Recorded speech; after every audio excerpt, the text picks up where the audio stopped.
Story number 1. The champagne flutes clinked, their chime echoing through the grand Victorian manor like a haunting melody. It was New Year's Eve, and the snowstorm outside had trapped a dozen guests inside the sprawling estate owned by the enigmatic Evelyn Cartwright. The party had started jovially enough, lavish, decadent, and buzzing with laughter, but as midnight approached, an unsettling energy seeped into the atmosphere. The manor had a history, of course. They all did. Evelyn's great-grandfather, Frederick Cartwright, had built it in the late 1800s.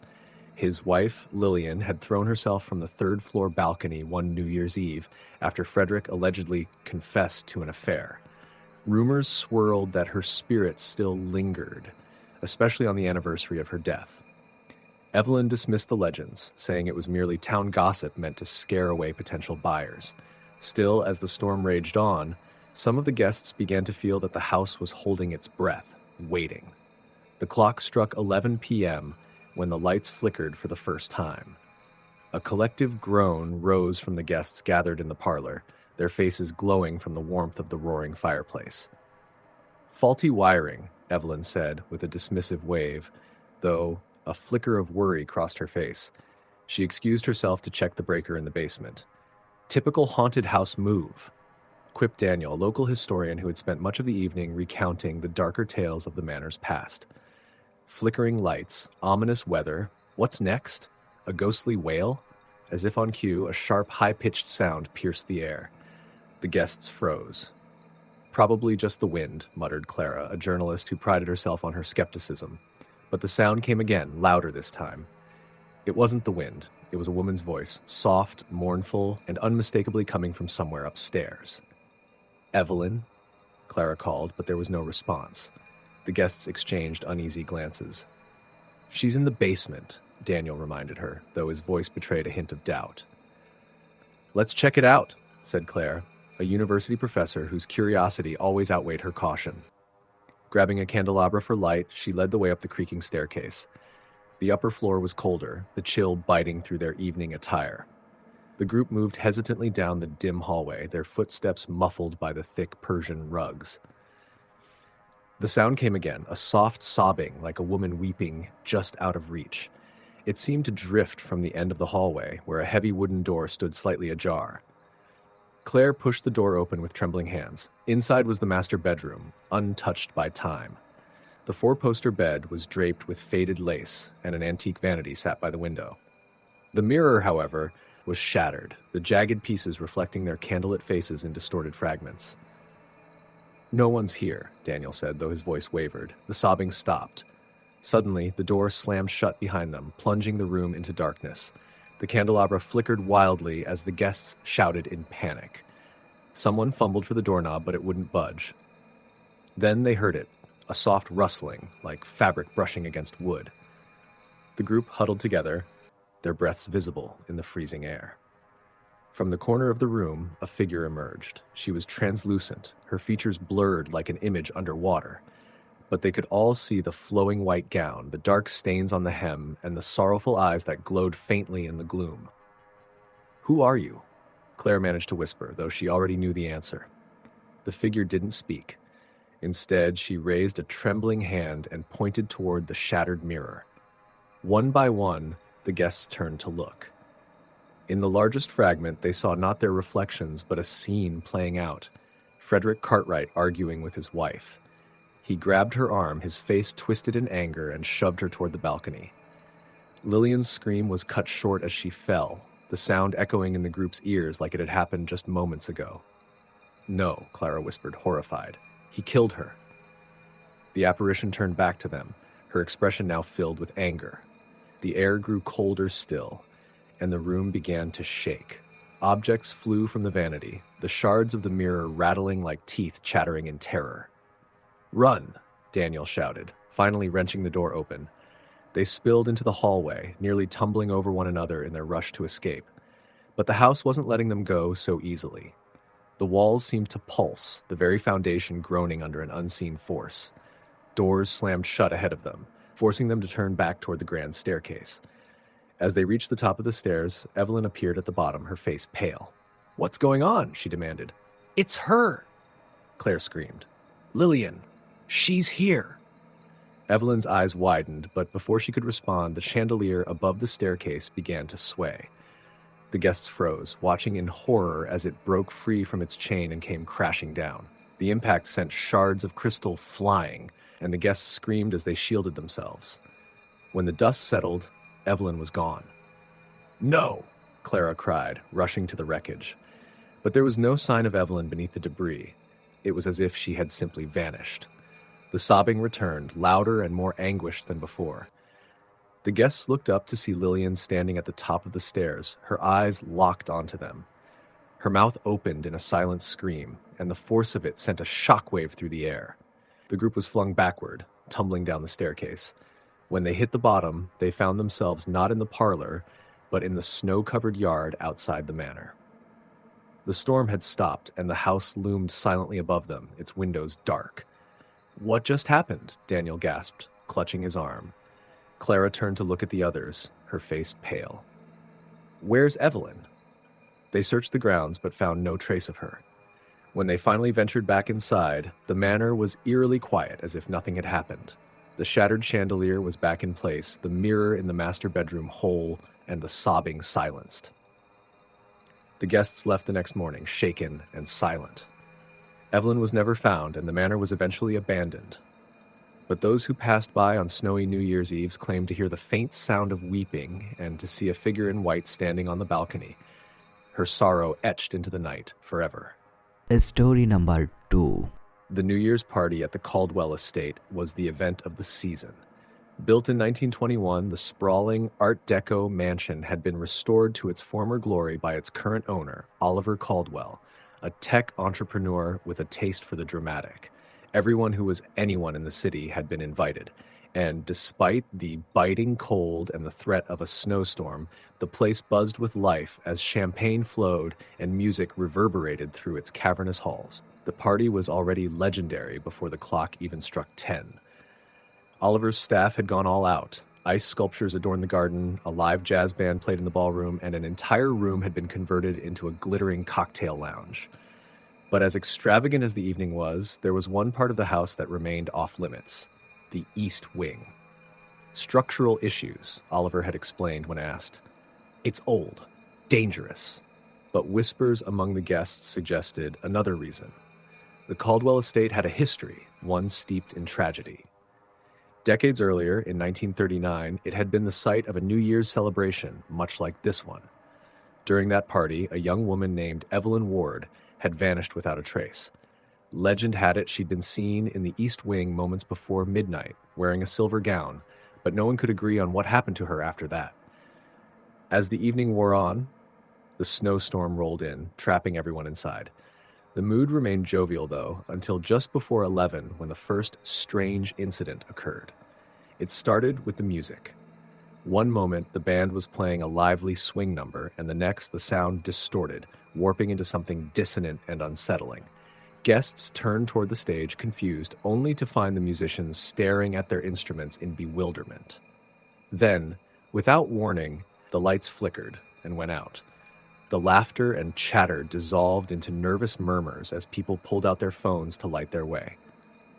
When the lights returned moments later, a collective gasp rippled through the crowd. Standing at the edge of the ballroom was a woman none of them had seen before. She wore a shimmering silver gown, her dark hair cascading in soft waves over her shoulders. Her skin was pale, almost translucent, and her expression was hauntingly serene. "Who's that?" someone whispered. "I didn't see her earlier," another replied. Before anyone could approach her, the woman turned and walked away, disappearing into the hallway that led to the East Wing. "Did you see her?" Claire, a graphic designer and one of Oliver's close friends, asked her boyfriend, Mark. "Yeah," he replied, frowning. "Weird. Do you think she's part of the staff?" "Not dressed like that." Curiosity got the better of them, and they decided to follow her. The hallway was dimly lit, its shadows stretching unnaturally long. At the end of it stood a heavy wooden door marked with a sign, "Do not enter." "She went in there," Claire said, her voice hushed. Mark hesitated. "Maybe we shouldn't," but Claire had already reached for the doorknob. It turned easily, and the door creaked open to reveal a darkened staircase leading down. "Basement?" Mark guessed, peering into the darkness. Claire pulled out her phone, using the flashlight to guide their way. The air grew colder as they descended, and the smell of damp stone and mildew grew stronger. At the bottom of the stairs, they found themselves in what appeared to be an old servants' quarters. The room was barren except for a few pieces of broken furniture and an antique mirror leaning against the far wall. And there she was. The woman in the silver gown stood before the mirror, her back to them. Claire felt a chill run down her spine. "Hello?" she called hesitantly. The woman didn't respond. Mark stepped forward. "Ma'am, are you okay?" The woman turned slowly, her movements unnaturally smooth. Her eyes locked onto theirs, cold, lifeless, and yet filled with a deep, unrelenting sadness. "Leave," she said, her voice echoing unnaturally. Before either of them could react, the mirror behind her began to ripple, as though it were made of water. Mark grabbed Claire's arm. "Let's go," he said urgently. But Claire was rooted in place, unable to look away as the woman stepped backward into the mirror, disappearing into its shimmering surface. The room grew deathly silent. Then the mirror cracked, a jagged fissure splitting it from top to bottom. "Claire, now!" Mark shouted, pulling her up the stairs. They burst back into the hallway, gasping for breath. The party was still in full swing, the laughter and music seemingly unaffected by what they'd just witnessed. "What the hell was that?" Claire whispered. "I don't know," Mark replied, glancing over his shoulder, "but I think we need to find Oliver." They found him near the bar, laughing with a group of guests. When they recounted what had happened, his expression darkened. "You shouldn't have gone down there," he said, his voice low. "Who was she?" Claire demanded. "What is going on?" Oliver hesitated, then sighed. "I wasn't completely honest about the East Wing. It's not just structural issues. People, they've seen things, heard things. The woman you saw, that's Evelyn Ward." "The one who disappeared?" Mark asked. Oliver nodded. "She was a family friend. My grandfather's lover, actually. He was the last person seen with her before she vanished." "What happened to her?" Claire asked. "No one knows," Oliver said, "but every so often on New Year's Eve, she shows up." "Shows up?"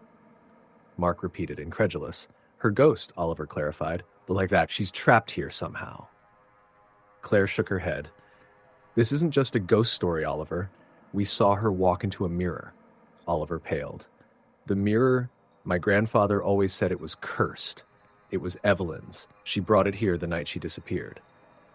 Before they could press him further, the lights flickered again, and the music abruptly stopped. A chill swept through the room, and the guests looked around nervously. Then, from somewhere deep within the house, came the sound of a clock striking midnight. But the mansion's clock was broken. Had been for years. The chime echoed louder and louder until it felt like it was coming from inside their heads. The guests began to panic, their murmurs rising into shouts, and then the sobbing started.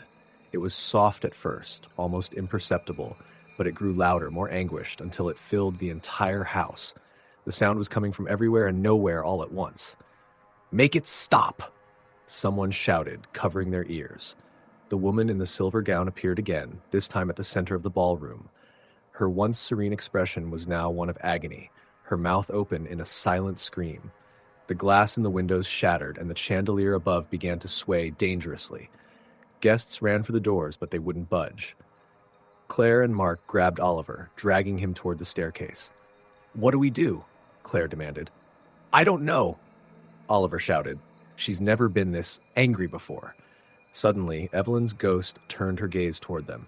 The temperature dropped further, frost forming on the walls and floor. "You knew," she whispered, her voice carrying over the chaos. "You knew, and you did nothing." Oliver froze, his face ashen. "What is she talking about?" Claire demanded. "My grandfather," Oliver stammered. He pushed her. He was drunk. They were arguing. He didn't mean to, but you knew she was dead?"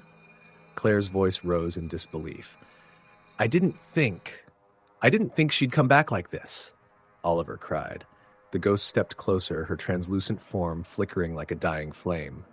"You will pay for his sins," she said, her voice echoing with finality. The mirror from the basement appeared behind her, its cracked surface glowing ominously. A force began pulling everything toward it, the shattered glass, the furniture, the guests themselves. "Hold on," Mark shouted, grabbing Claire as they clung to the banister. But Oliver wasn't so lucky. The ghost turned her gaze on him, and he was lifted off the ground. his screams swallowed by the roaring wind as he was dragged into the mirror. Then, as suddenly as it began, the chaos stopped. The mirror shattered completely, and Evelyn's ghost was gone. The guests found themselves standing in stunned silence, the house eerily quiet once more. Oliver Caldwell was never seen again. The estate was abandoned soon after, left to decay as rumors of its haunting spread. But every New Year's Eve, passersby claimed to see a woman in a silver gown standing at the window, waiting for the stroke of midnight. Story the end. Story number 3. The snowstorm had been forecasted all week, but that hadn't stopped Henry and Rebecca Pearson from hosting their annual New Year's Eve party at their newly purchased country manor. The Pearsons were known for their lavish gatherings, and their friends wouldn't dare miss the opportunity to toast the new year, surrounded by fine champagne, gourmet food, and decadent decor. By 9 p.m., the grand parlor was buzzing with life. The fire roared in the marble hearth, casting flickering shadows across the high vaulted ceilings. Guests laughed, mingled, and exchanged pleasantries, their voices echoing in the spacious room. Outside, the storm had worsened, snow piling up against the tall windows, but the warmth of the party kept everyone in good spirits. "This place is something else," said Claire, a longtime friend of Rebecca's, as she sipped her wine. "It's beautiful, isn't it?" Rebecca replied. "Though between you and me, it's a bit of a fixer-upper. The previous owners left it in a state." "Any good stories about the place?" asked Claire. Rebecca hesitated for a moment before lowering her voice. "Apparently it's haunted." Claire raised an eyebrow. "Haunted? Really?" Rebecca nodded, glancing around to make sure no one was listening. "The realtor didn't tell us, but some of the neighbors mentioned it after we moved in. A woman named Eleanor lived here in the 1920s, though she was married to some wealthy industrialist. Supposedly she died on New Year's Eve, fell down the grand staircase." Claire's eyes widened. "Fell? Or was pushed?" Rebecca shrugged. "No one knows. The husband left town shortly after her death, and no one ever saw him again. They say her spirit still lingers, waiting for answers." "Creepy," Claire said, though she smiled as she said it. Before Rebecca could respond, the lights flickered. A few guests paused, looking up at the chandelier, but the moment passed, and the laughter resumed.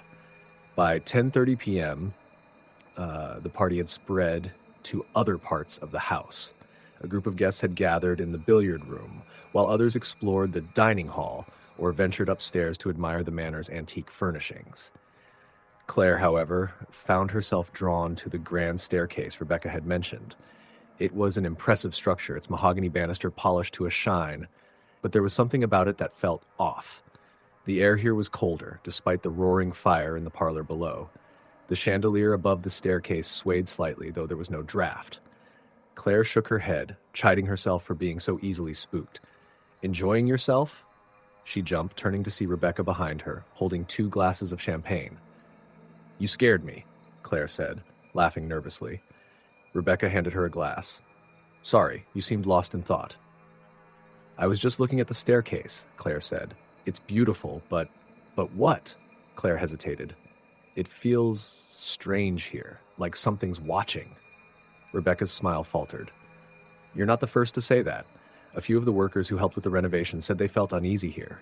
One of them even refused to come back after his first day." "Did anything happen?" Claire asked. Rebecca shook her head. "No, but..." She trailed off, her eyes drifting to the top of the staircase. "What is it?" "I thought I saw someone up there earlier," Rebecca admitted. "But when I went to check, no one was there." Claire felt a chill run down her spine. "Do you think it's Eleanor?" Rebecca didn't answer. Instead, she turned toward the dining hall. "Come on, let's rejoin the party. I'm letting my imagination get the better of me." Claire followed her, but she couldn't shake the feeling that they weren't alone. By midnight, the storm had worsened and the power had gone out. Guests huddled together in the parlor, illuminated by the flickering firelight and the soft glow of candles Rebecca had hastily distributed. The mood was still festive, though tinged with unease. As the clock struck midnight, the guests erupted into cheers, raising their glasses to toast the new year. But as the last chime echoed through the house, a loud crash shattered the celebration. Everyone froze, their eyes darting toward the grand staircase. "What was that?" someone whispered.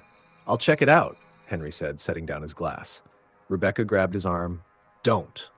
It's probably just the wind. Wind doesn't make that kind of noise, Henry replied. He picked up a flashlight and headed toward the staircase, Claire and a few other guests following close behind. At the foot of the stairs, they found a broken vase scattered across the floor. Did that fall from upstairs? Claire asked. Henry nodded. Must have been on the landing. But there's no one up there, Rebecca said. Henry shone the flashlight up the staircase. I'll check, just to be sure. The group followed him cautiously, the steps creaking under their weight. At the top of the stairs, the air was noticeably colder, their breaths visible in the dim light. See? Nothing here, Henry said, though his voice lacked conviction. Claire turned toward the hallway that led to the guest bedrooms. At the far end, she thought she saw a figure, a woman in a pale dress.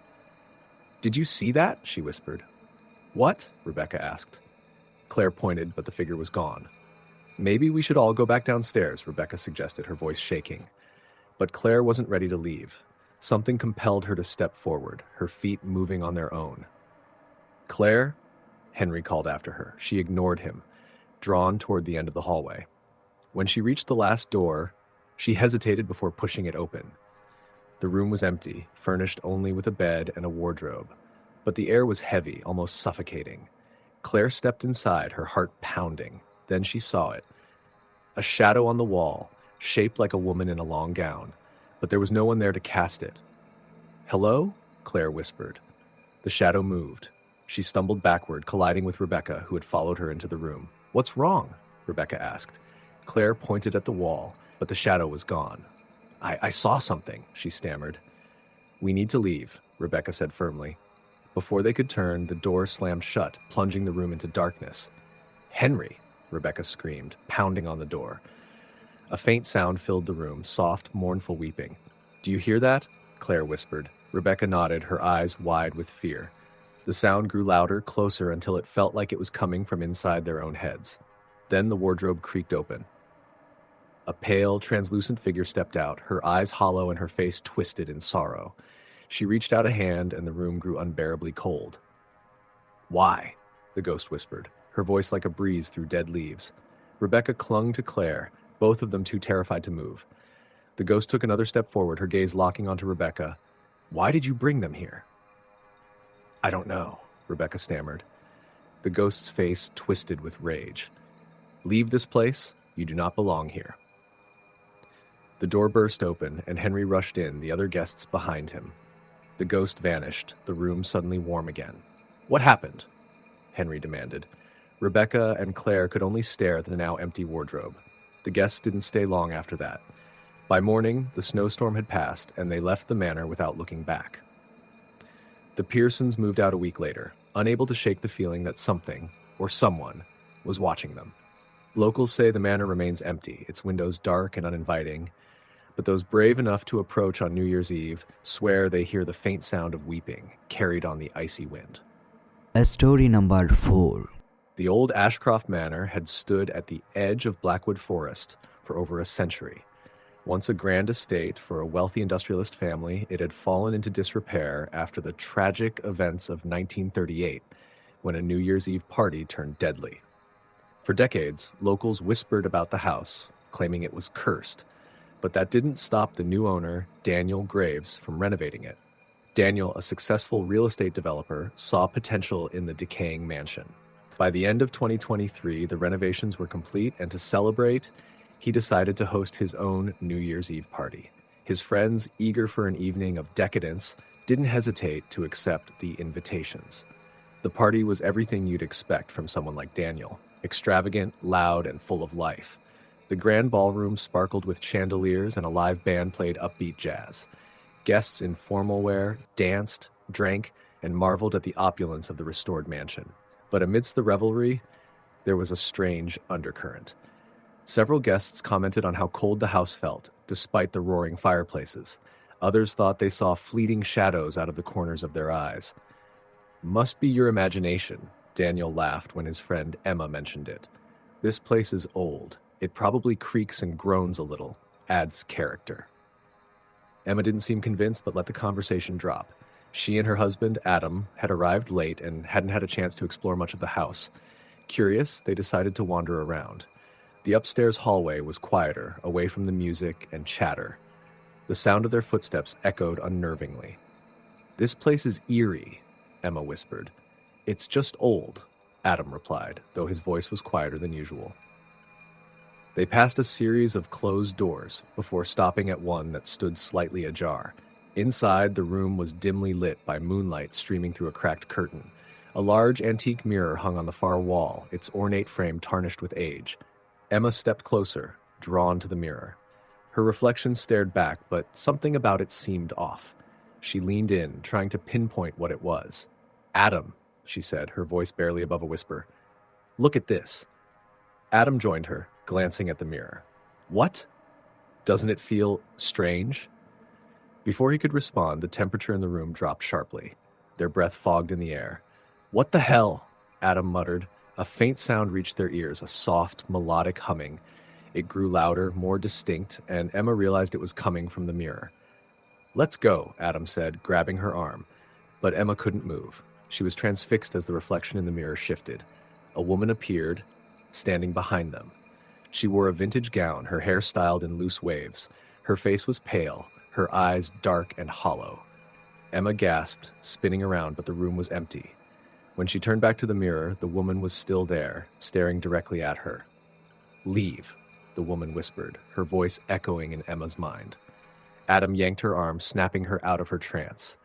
They fled the room, slamming the door behind them.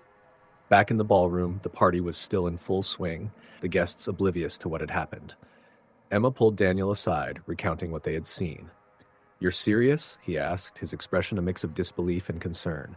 "Of course, we're serious," Adam said. "There's something wrong with this place." Daniel sighed. "Look, the house has a history. People died here back in the 30s during a New Year's party. But it's just stories, right? Ghosts aren't real." "They are," Emma insisted. "We saw her." Before Daniel could respond, the lights flickered. The band stopped playing and the room fell silent. "What's going on?" someone asked nervously. The chandeliers above swayed slightly, though there was no draft. The room seemed to grow darker, the shadows along the walls deepening. Then the humming began. Soft at first, almost imperceptible, but it grew louder, filling the air. Guests looked around, confused and uneasy. Suddenly, the doors to the ballroom slammed shut. People screamed, rushing toward the exits. But no matter how hard they pushed or pulled, the doors wouldn't budge. The air turned icy and a figure appeared at the center of the room. It was the woman Emma had seen in the mirror. She stood motionless, her hollow eyes scanning the crowd. "You shouldn't be here," she said, her voice reverberating unnaturally. Panic erupted as guests tried to flee, but the figure raised a hand and a deafening crack of thunder silenced them. The chandeliers shattered, raining glass onto the floor. "Who are you?" Daniel demanded, stepping forward despite the fear in his voice. The woman turned to him. "This was my home. You brought them here. You disturbed my rest." Daniel's eyes widened. "Eleanor Ashcroft?" She nodded, her expression darkening.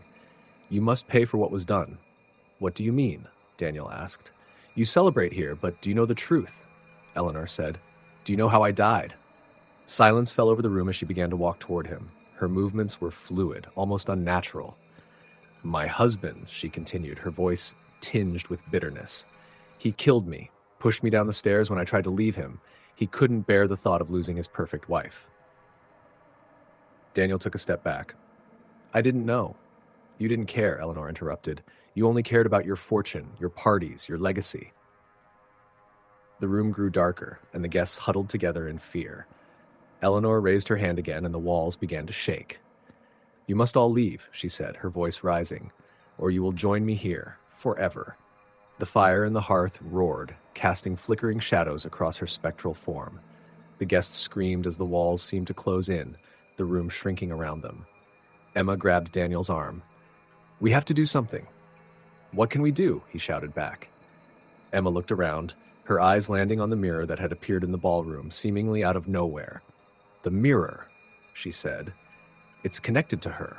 We need to destroy it." Daniel hesitated, but Emma didn't wait. She grabbed a chair and hurled it at the mirror. It shattered on impact, the pieces scattering across the floor. Eleanor let out an ear-piercing scream, her form flickering like a dying flame. The walls stopped shaking, and the oppressive darkness lifted. The doors to the ballroom burst open, and the guests didn't hesitate to flee into the stormy night. By morning, the mansion was silent, its grandeur marred by the events of the night. Daniel never returned, leaving the property to fall into ruin once more. Locals say the ghost of Eleanor Ashcroft still lingers, her restless spirit forever tied to the house where she met her tragic end. And every New Year's Eve, those brave enough to approach claim they hear the faint sound of humming carried on the wind. Story number 5. The old Prescott Manor stood at the end of a winding road on the outskirts of town, shrouded in trees and the whispers of local legends. For decades, it had remained empty, left to decay after a tragic event nearly 50 years ago. But in December 2024, a young couple, Allison and Mark, bought the property, determined to restore it to its former glory. They planned to host a grand New Year's Eve party to christen the house and prove to the town that it was just an old building, not a haunted one. By the evening of December 31st, the house was alive with activity. The renovations had brought new life to the manor. The chandelier sparkled, the hardwood floors gleamed, and the dining room table was laden with food and champagne. Friends and neighbors arrived dressed to impress, filling the house with laughter and music. "This place is incredible," said Sarah, Allison's childhood friend, as she sipped a glass of wine. "I can't believe you two pulled this off in just 6 months." "Thanks," Allison replied, glowing with pride.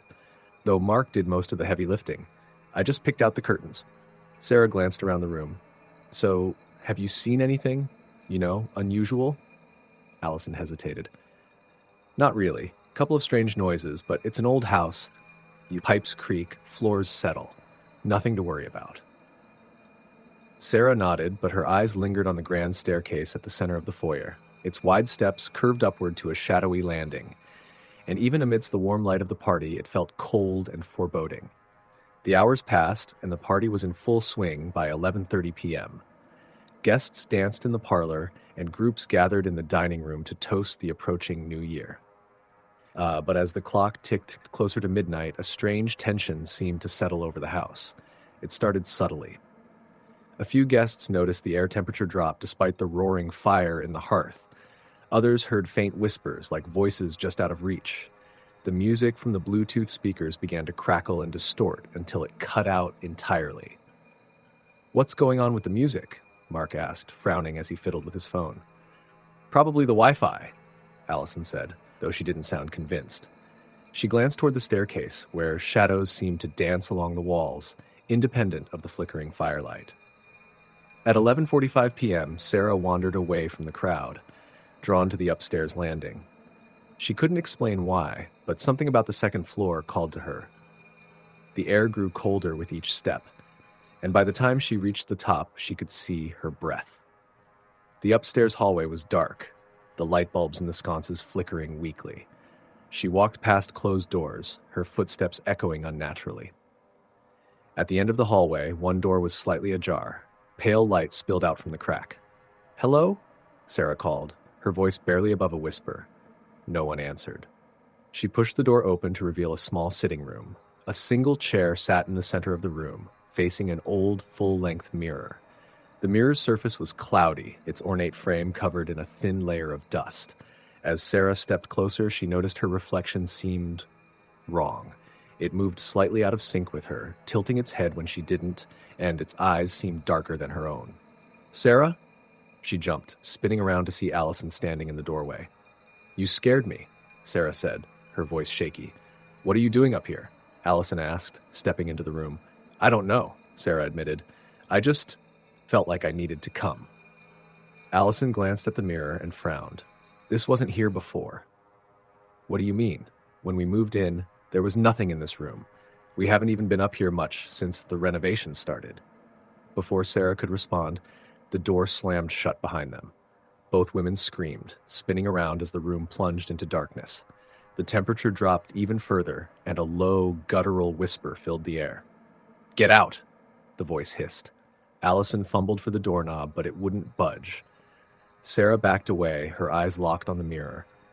The reflection now showed a third figure, a woman in a tattered black dress, her face pale and streaked with tears. She stood behind them, her hollow eyes fixed on Allison.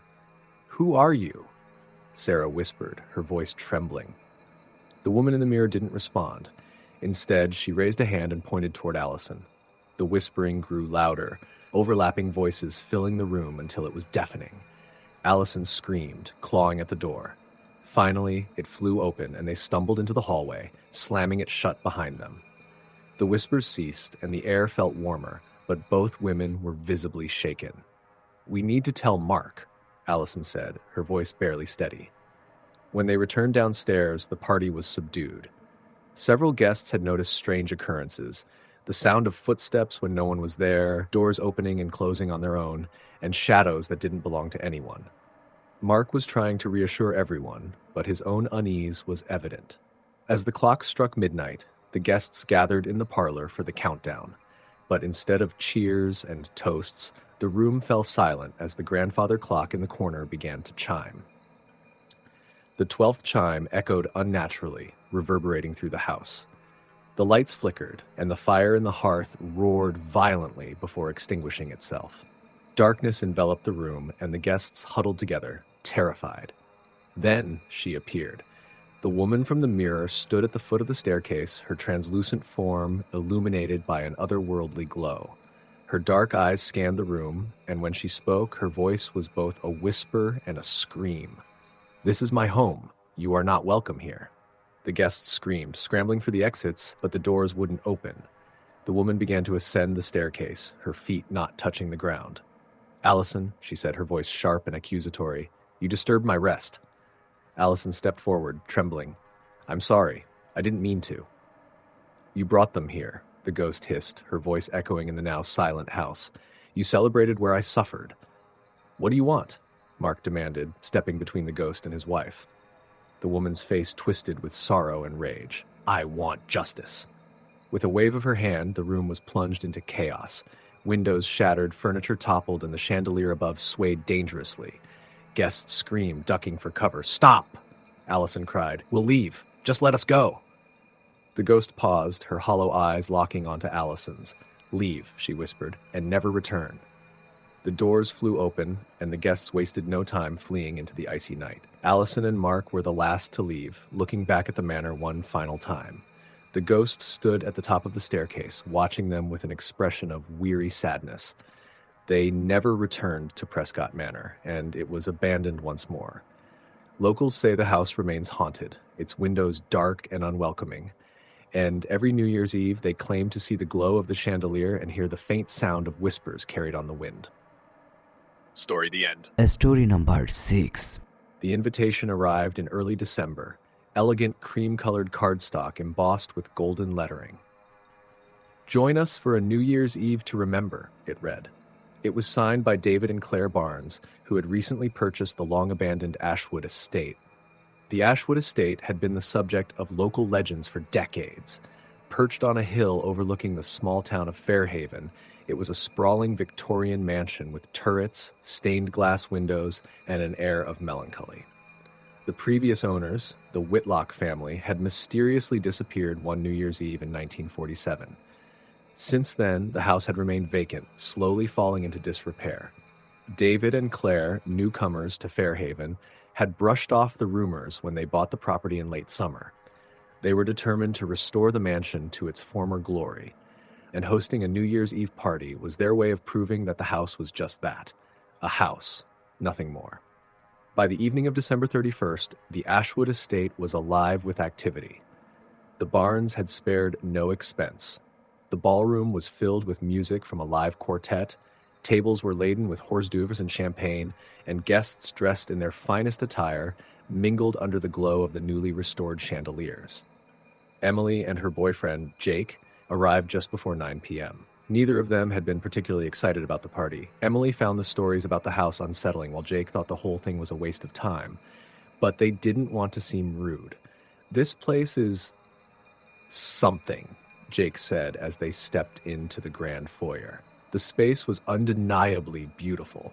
The Barnes had done an incredible job with the renovations, but there was an undercurrent of unease. The air was colder than expected, and the faint scent of mildew lingered despite the fresh paint and polished floors. Emily shivered and rubbed her arms. It doesn't feel right. Jake rolled his eyes. It's just a house, Em. Don't let the ghost stories get to you. Still, as the evening wore on, Emily couldn't shake her discomfort. The guests seemed to be enjoying themselves, laughing and toasting to the upcoming year, but she felt as though someone, or something, was watching her. At 11 p.m., a small group gathered near the grand staircase where David Barnes was giving a brief history of the estate. The Whitlock family were the last people to live here, he said, gesturing to a faded portrait hanging on the wall. It depicted a stern-looking man, a woman with soft features, and two young children. They hosted a New Year's Eve party in 1947, much like this one. Sometime after midnight, they disappeared without a trace. No bodies were ever found, and the house has been empty ever since. A nervous laugh rippled through the group. Until now, David added with a grin. Emily felt a chill run down her spine. She stepped away from the group, needing a moment to collect herself. She wandered into the sitting room where the fireplace crackled warmly. Can't take the spooky stories, huh? She turned to see Claire Barnes, a glass of champagne in hand. Something like that, Emily admitted. This house just gives me the creeps. Claire nodded. You're not the first to say that. When we first moved in, I thought I heard footsteps at night, and doors would open and close on their own, but it's just an old house settling, nothing to worry about. Emily wasn't convinced. At 11:30 p.m., Jake suggested they explore the second floor. Come on, he said. How often do you get to poke around a place like this? Reluctantly, Emily followed him upstairs. The hallway was dimly lit, the walls lined with antique mirrors and faded wallpaper. The air grew colder with each step, and Emily felt an overwhelming sense of dread. They stopped outside a door that was slightly ajar. Inside, moonlight streamed through a tall window, illuminating a room that appeared untouched by the renovations. Dust coated the furniture, and cobwebs hung in the corners. Creepy, Jake said with a grin, stepping inside. Emily hesitated in the doorway. I don't think we should be here. Oh, come on, it's just an old room. But as Jake moved deeper into the space, the door slammed shut behind him. Jake, Emily screamed, pounding on the door. I'm fine, he called back, his voice muffled. The door won't open.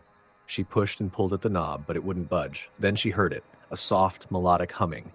It was faint at first, but grew louder, filling the hallway. Jake, get out of there! I'm trying! The humming turned into whispering, overlapping voices that seemed to echo from every direction. Emily's breath came in short gasps as she felt something brush against her arm, cold and clammy, like a hand. Suddenly, the door flew open, and Jake stumbled out. His face was pale, his eyes wide with terror. We need to go, he said, grabbing her arm. What happened? I saw them, he stammered. The Whitlocks. They're still here. They ran back downstairs, but the atmosphere in the ballroom had shifted. The music had stopped, and the guests were murmuring nervously. The chandeliers flickered, casting eerie shadows on the walls. What's going on? Emily asked a woman standing near the door. The lights went out for a moment, and when they came back on, people said they saw figures, the woman whispered. As the clock struck midnight, a deafening silence fell over the room. The air grew heavy, and a sense of foreboding settled over the guests. Then they appeared. At the top of the grand staircase stood the Whitlock family, the man, the woman, and the two children. Their forms were pale and translucent, their eyes dark and empty. This is our home, the man said, his voice echoing unnaturally. You do not belong here. Panic erupted. Guests screamed and scrambled for the exits, but the doors wouldn't open. The room grew colder, and the chandeliers swayed violently, their crystals clinking like wind chimes in a storm. Emily clung to Jake as the Whitlocks descended the staircase, their movements unnaturally smooth. The woman's gaze locked onto Claire Barnes, who stood frozen in the center of the room. You brought them here, the woman said, her voice a chilling whisper. You woke us. I'm sorry, Claire managed to say, tears streaming down her face. We didn't mean to. Leave, the man interrupted, his tone sharp and commanding, or suffer the same fate as us. The fire in the hearth roared to life, casting flickering shadows across the room. The Whitlocks faded, their forms dissolving into the air, and the doors flew open. The guests didn't hesitate, fleeing into the icy night. Emily and Jake were among the last to leave, glancing back at the mansion as they ran. The Whitlocks were gone, but the sense of unease remained. The Ashwood estate was abandoned once more, left to rot on its lonely hill. And in the years that followed, locals swore they could hear faint whispers and the sound of laughter on New Year's Eve, as though the Whitlocks were still hosting their final party. Story number 7. It started with an invitation that everyone in the group thought was a joke. An ornate envelope had been slipped under each of their apartment doors, the black ink spelling out the following message: "You are cordially invited to ring in the new year at the Hawthorne House. December 31st, 8 p.m. Celebrate the past, embrace the future, and discover the secrets within." The Hawthorne House was a name that immediately set everyone on edge. Located on the edge of town, the Victorian mansion had been abandoned for nearly 50 years. It was the site of unsolved tragedies, whispered about in local folklore. The last known owner, a wealthy recluse named Evelyn Hawthorne, had thrown an infamous New Year's Eve party in 1972, during which every guest had reportedly vanished. Search parties found no bodies and no evidence of a struggle. The house had remained empty ever since, its windows dark and its walls draped in ivy. Despite their initial hesitation, curiosity got the better of the group. By 7:45 p.m. on New Year's Eve, 5 friends, Nina, Luke, Sophia, Darren, and Emily, stood outside the imposing iron gates of the Hawthorne house. Snow blanketed the ground, and the chill of the winter air seemed to carry a warning. "This is ridiculous," Emily muttered, pulling her coat tighter around her. "Why are we even doing this?" "Because it's a once-in-a-lifetime opportunity," Darren replied with a grin. "Think of the stories we'll have to tell." Yeah, if we survive," Nina said under her breath. The gates creaked open as if on cue, and the group exchanged uneasy glances before stepping inside. The mansion loomed ahead, its dark silhouette cutting against the pale moonlight. To their surprise, the front doors were ajar, revealing a dimly lit foyer. The interior was eerily pristine, as though no time had passed since the house had been abandoned. A grand chandelier hung from the ceiling, casting fractured light onto the polished floors. The air was heavy with the scent of aged wood and something faintly metallic. A table near the entrance held a handwritten note. "Welcome. Make yourselves at home. Midnight approaches." "This is insane," Emily whispered. "Let's just look around," Luke suggested. "We'll leave before midnight." They moved cautiously through the house, their footsteps echoing in the stillness. The dining room was set for a feast, though the food appeared untouched. A gramophone in the corner began to play on its own as they entered, the soft strains of a waltz filling the air. "That's not creepy at all," Sophia muttered. As they explored further, the unease grew. The temperature seemed to drop the deeper they ventured into the house. In one room, Nina found an old photograph of Evelyn Hawthorne and her guests, smiling faces frozen in time. "Look at this," she said, holding it up. "It's dated December 31st, 1972. "Those are the people who disappeared," Luke said, his voice hushed. The group fell silent, their eyes drawn to the photograph. Then, from somewhere upstairs, they heard the faint sound of laughter. "Okay, we're not alone," Emily said, panic rising in her voice. "Maybe it's a prank," Darren said, though he didn't sound convinced. "Let's stick together," Sophia suggested. They ascended the grand staircase, the laughter growing louder as they approached the second floor. The sound was disjointed, as though coming from multiple voices. At the end of the hallway, a door was slightly ajar. Nina pushed it open, revealing a ballroom bathed in golden light. Dozens of people filled the space, dancing and laughing, as though the night were in full swing. The scene was impossibly vivid, the women in glittering gowns, the men in tailored suits. It was as if they had stepped into the past. "This can't be real," Luke whispered. One of the dancers, a woman with dark curls and piercing eyes, turned to look at them. Her gaze seemed to pierce through Nina, freezing her in place. "Welcome," the woman said, her voice warm but unsettling. "You're just in time." "For what?" Darren asked, his voice trembling. "The countdown," she replied, smiling. "It's almost midnight." The group backed away, but the woman's smile never wavered. "Don't leave," she said. "You'll miss the celebration." As they turned to flee, the music grew louder, drowning out their hurried footsteps. They ran back down the stairs, but the house seemed to twist and change around them. Hallways that hadn't been there before appeared, leading them in circles. The chandelier in the foyer now hung at a crooked angle, but had its crystals clinking like wind chimes in a storm. "This isn't possible," Emily cried. Suddenly, the clock in the foyer began to chime. 11 deafening strikes echoed through the house, and the atmosphere grew heavier with each one. "We need to get out of here before midnight," Sophia said, her voice shaking. But the front doors were locked, no matter how hard they pulled. The 12th chime rang out, and the house fell silent. Then, they heard her voice. "Why are you trying to leave?" Evelyn Hawthorne stood at the top of the staircase, her gown shimmering like liquid gold. Her face was ageless but impossibly pale, her eyes dark voids. "This is my party," she said, descending slowly, "and no one ever leaves my party." "What do you want?" Nina demanded, her voice trembling. "To share my fate," Evelyn replied, her tone chillingly serene. "I've waited so long for new guests." As she reached the bottom of the staircase, the house seemed to come alive. Shadows stretched and twisted along the walls, and the air filled with whispers. The laughter from the ballroom echoed faintly, as though coming from another world. The friends huddled together, fear gripping them. "You can't keep us here," Darren said, trying to sound brave. Evelyn's smile widened. "I already have." The lights flickered, and for a brief moment the house transformed. The walls were decayed, the furniture covered in dust and cobwebs. The chandelier hung broken, its crystals scattered across the floor.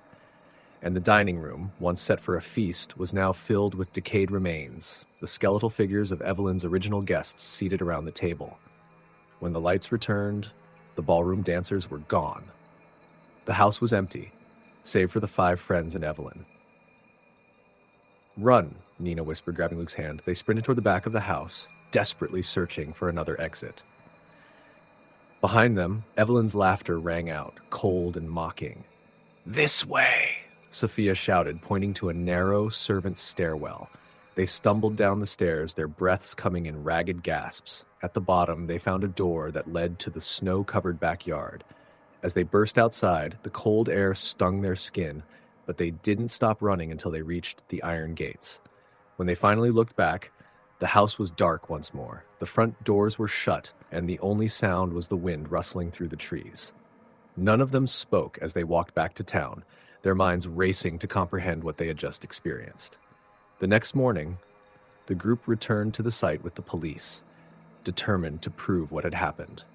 But when they arrived, the Hawthorne house was gone. All that remained was an overgrown lot, as though the mansion had never existed. They never spoke of that night again, but each New Year's Eve, they were haunted by the faint sound of laughter and the chiming of a distant clock. Story the end. Story number 8.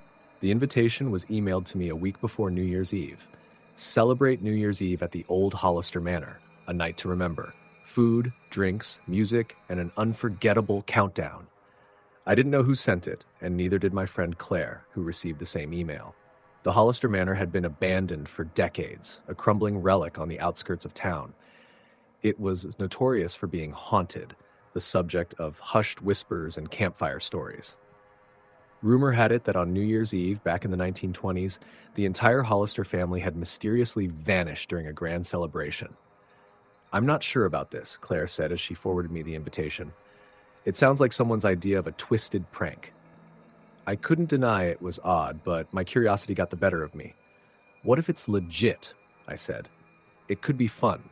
If it's weird, we'll just leave." Claire wasn't convinced, but after some coaxing, she agreed to come along. On New Year's Eve, we pulled up to the manor just before 9 p.m. It was a moonless night, the house's dark silhouette barely visible against the sky. Its windows were shattered, and ivy climbed its stone walls. The wrought iron gates were open, and the gravel driveway was lined with old-fashioned lanterns. "This is so creepy," Claire whispered as we got out of the car, but the sounds of laughter and music spilled out from the house, oddly inviting. A string quartet was playing something classical, and we could hear people mingling. "It sounds normal?" I said, more to reassure myself than her. We stepped inside, and the contrast was jarring. The interior of the Hollister Manor was pristine, as if it had been frozen in time. A grand chandelier sparkled above us, and the floors gleamed. People in vintage attire filled the grand hall, laughing, talking, and sipping champagne from crystal flutes. "What the hell?" Claire muttered, wide-eyed. A man in a tuxedo approached us, his smile unnaturally wide. "Welcome, welcome," he said, his voice warm but strangely hollow. "Please, enjoy the party. The night is young. Who sent the invitations?" Claire asked, trying to sound casual. The man tilted his head slightly as though he didn't understand the question. "You were meant to be here," he said simply. "That's all that matters." Before we could press him further, he disappeared into the crowd. "I don't like this," Claire whispered, clutching my arm, but I was transfixed by the surreal beauty of it all. The music, the laughter, the perfectly preserved decor. It was like stepping into another era. We wandered through the crowd, noticing odd details as we went. The guests' clothing, while gorgeous, seemed too authentic, as though they had stepped out of a history book. No one had a phone or even a wristwatch, and their faces, though smiling, seemed distant, like they were going through the motions of joy without feeling it. "I think we should leave," Claire said, pulling me toward the door. Just as we reached the threshold, the doors slammed shut with a thunderous crash. The music stopped, and the room fell silent. "What the?" I started, but then I saw them.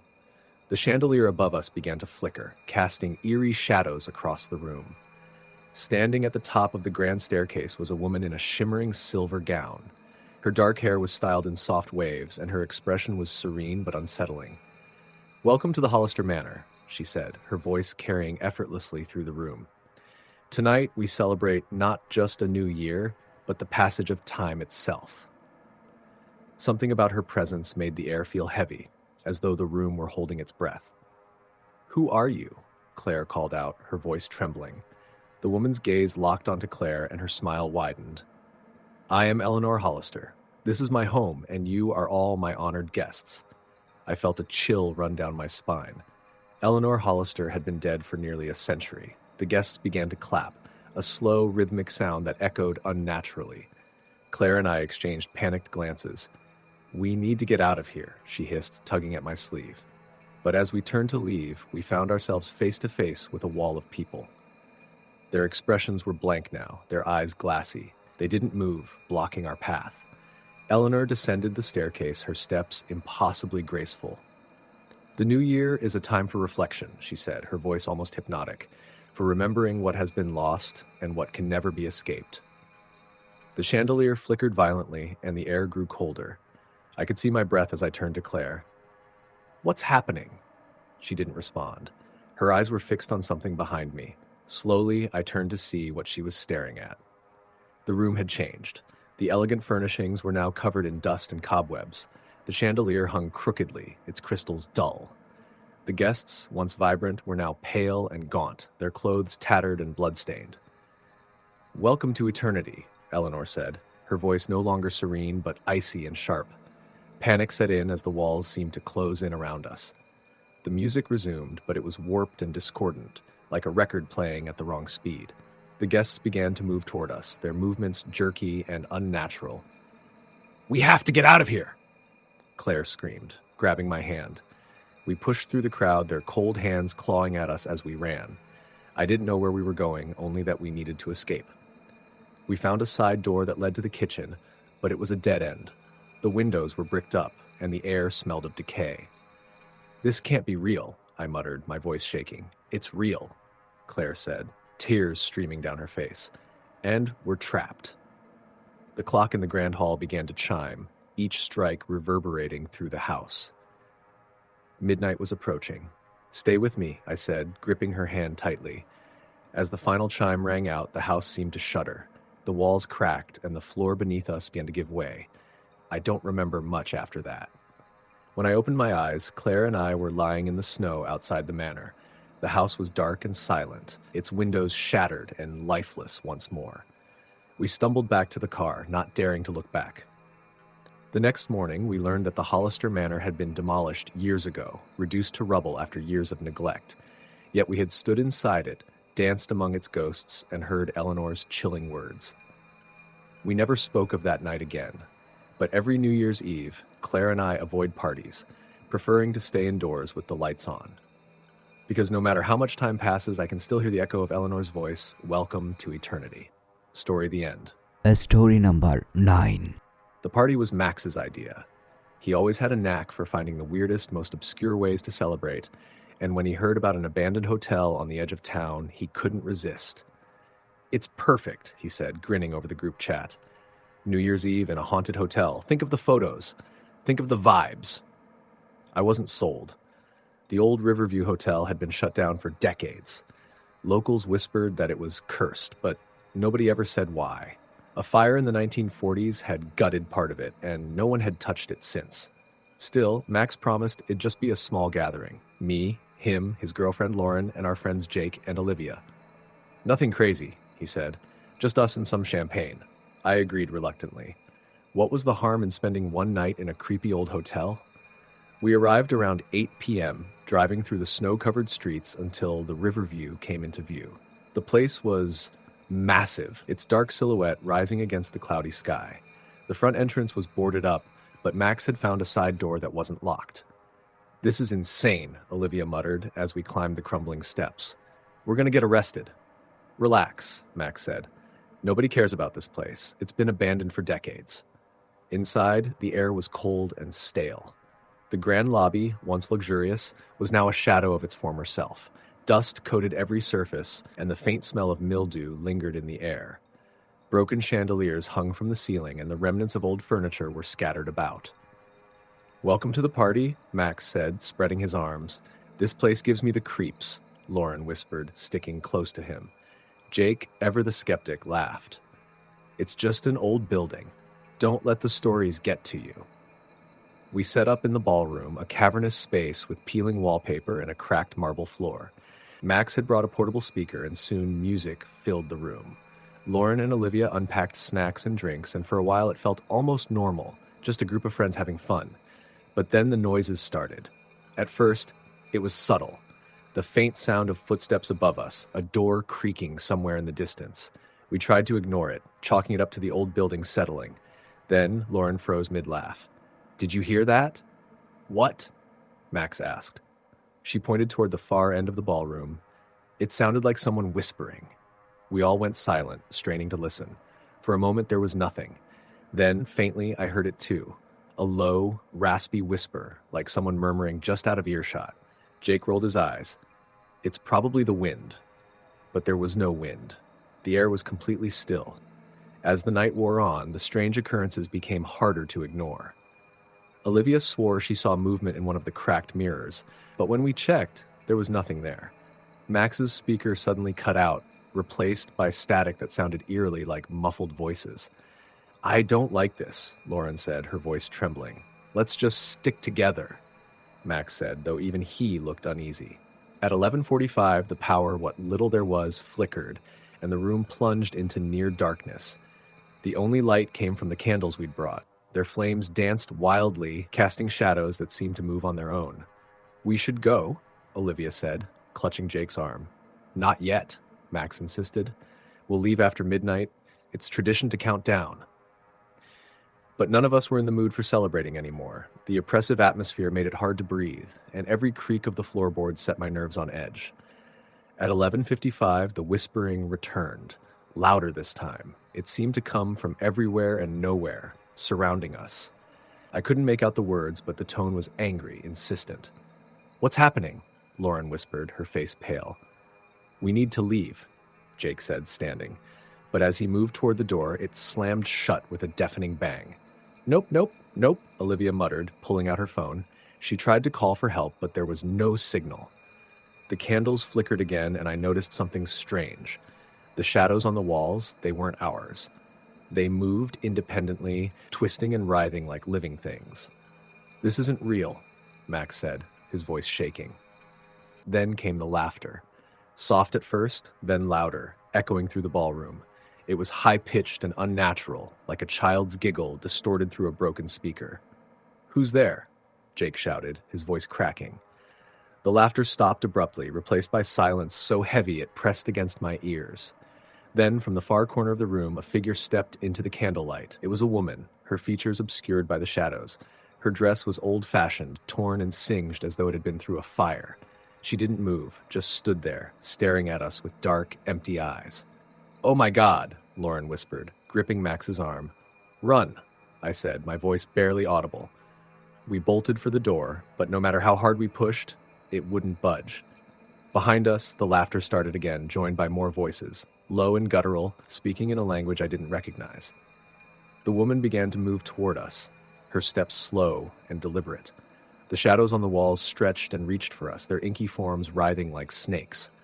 "This can't be happening," Olivia sobbed. Max grabbed a chair and tried to smash one of the windows, but it was like hitting solid stone. No cracks appeared, no matter how hard he swung. The clock on the wall began to chime. Midnight. With each chime, the air grew colder, and the voices grew louder. The woman was only a few feet away now, her face still hidden in shadow. I could feel her presence, heavy and suffocating. "We're not supposed to be here," I said, the realization sinking in. As the final chime echoed through the room, the candles went out, plunging us into complete darkness. I don't remember much after that, just the sensation of being watched, of cold hands brushing against my skin. The whispers were inside my head, saying things I couldn't understand, but somehow knew I wasn't meant to hear. When I opened my eyes, it was morning. We were outside, lying in the snow. The Riverview Hotel stood silent and empty behind us, its windows dark. None of us spoke as we got into the car and drove away. We didn't tell anyone what happened. Who would believe us? To this day, I don't know what we experienced that night, but every New Year's Eve, I think about the woman in the ballroom, her empty eyes, and the way the shadows moved. And I wonder if she's still there waiting for her next guests. Story number 10. The idea for the New Year's party came from Mia. She was always the adventurous one in our group, the type to suggest wild ideas just to see who would go along with them.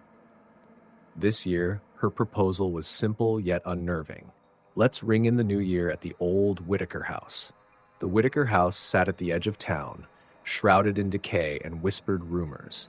It had been abandoned for decades after the Whitaker family, known for their extravagant parties, had disappeared without a trace on New Year's Eve in 1952. People said their laughter still echoed through the halls and that the house came alive every New Year's Eve waiting for new guests. I wasn't thrilled about it, but Mia was persuasive, and so were our friends Sam and Danielle. "Come on, it's just one night," Mia said with a grin. "We'll bring snacks, champagne, and maybe a Ouija board for fun." "A Ouija board?" Danielle muttered. "You're asking for trouble." "It's just a game," Mia laughed. "Besides, how many people can say they've partied in a haunted house?" By 10 p.m. on New Year's Eve, we were pulling up to the house in Mia's car. The Whitaker house loomed before us, its windows dark and its roof sagging under the weight of years. The air was biting cold, and the wind howled through the empty branches of the surrounding trees. "Creepy as hell," Sam muttered, shoving his hands into his jacket pockets. Inside, the house was a relic of another era. The grand staircase was coated in dust, and the once luxurious furniture was rotting away. Faded wallpaper peeled off the walls, and cobwebs clung to every corner. "This place is falling apart," Danielle said, hugging herself. "Why did I let you talk me into this?" "Because you love me," Mia teased, setting her backpack down on a rickety table. We set up in what had once been a ballroom. The floorboards creaked with every step, and an enormous cracked mirror hung on the far wall. Mia lit some candles, their flickering light casting eerie shadows across the room. We tried to keep things light. Mia played music from a Bluetooth speaker, and we passed around cheap champagne while joking about how ridiculous the whole idea was. But there was an uneasiness none of us could shake. Around 11 p.m., Mia pulled out the Ouija board. "Okay, who's ready to talk to the Whitakers?" Danielle shook her head. "Nope, I'm not messing with that." "Come on," Mia coaxed. "It's just for fun." Reluctantly, Sam and I joined her, while Danielle sat off to the side, glaring at us. We placed our fingers on the planchette, and Mia began with the usual question. "Is there anyone here with us tonight?" At first, nothing happened. The planchette didn't move, and we exchanged skeptical glances. But just as I was about to pull my hand away, the planchette slid to yes! "Okay, which one of you is messing with me?" I asked. "I'm not moving it," Sam said, his voice low. "Neither am I," Mia insisted, though her grin faltered. "Who are we talking to?" she asked. The planchette moved slowly, spelling out Elizabeth. "Elizabeth Whitaker?" Mia asked, her voice tinged with excitement. "Yes!" Danielle stood abruptly. "I don't like this. Stop playing." But Mia pressed on. Elizabeth, what happened to you and your family? The planchette didn't move for a long moment. Then it began to spell Earestilh. The air grew colder. I could see my breath now, and the candle flames flickered wildly. What does that mean? Sam asked, his voice shaking. Before we could get an answer, a loud crash echoed from upstairs. It sounded like something heavy being dragged across the floor. Probably just the wind, Mia said, though her voice wavered. Wind doesn't drag furniture, Danielle snapped. Then came the laughter. Faint at first, like it was coming from far away, but it grew louder, echoing through the house. It was high-pitched and gleeful, but there was something off about it, something unnatural.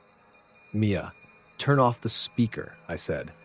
It's not the speaker, she whispered, her eyes wide. The laughter was coming from the house itself. I'm done, Danielle said, grabbing her coat. We're leaving. Now. As we scrambled to pack up our things, the lights, what little there had been, flickered and went out. We were plunged into darkness, save for the faint glow of the candles. The laughter stopped abruptly, replaced by a low, guttural whispering that seemed to come from every corner of the room. Do you hear that? Sam asked, his voice barely audible. Before anyone could answer, the mirror on the far wall cracked, a thin line snaking down the glass. For a moment, I thought I saw movement within the mirror, a shadowy figure watching us. Mia, I hissed. We need to go. But she was frozen, staring at the Ouija board. The planchette was moving on its own now, faster and faster, spelling out the same word over and over. Stay! We have to leave, Danielle screamed, grabbing Mia's arm. As we turned to run, the ballroom doors slammed shut with a deafening bang. The whispers grew louder, overlapping until they became a roar. Out of the corner of my eye, I saw them, figures emerging from the shadows. They were dressed in 1950s party attire, their faces pale and distorted. Their eyes were dark voids, and their smiles stretched too wide. One of them reached for Mia. Run, I shouted, pulling her away. We bolted for the back door, tripping over debris in the dark. The whispers and laughter followed us, growing louder with every step. When we finally burst outside, the cold night air hit us like a slap. We didn't stop running until we reached the car. As Mia fumbled with the keys, I glanced back at the house. The windows glowed faintly, as though the party was still in full swing. I could see the shadowy figures moving inside, their laughter echoing faintly in the distance. We didn't speak as we drove away, each of us too shaken to process what had happened. The next morning, I checked online for stories about the Whitaker house. Buried in an old newspaper archive, I found a single chilling detail. The last guests to attend the Whitakers' final party were never seen again. To this day, I don't know what we escaped or how, but every New Year's Eve, I can't help but think of the figures in the ballroom and the laughter that still haunts my dreams. Story the end.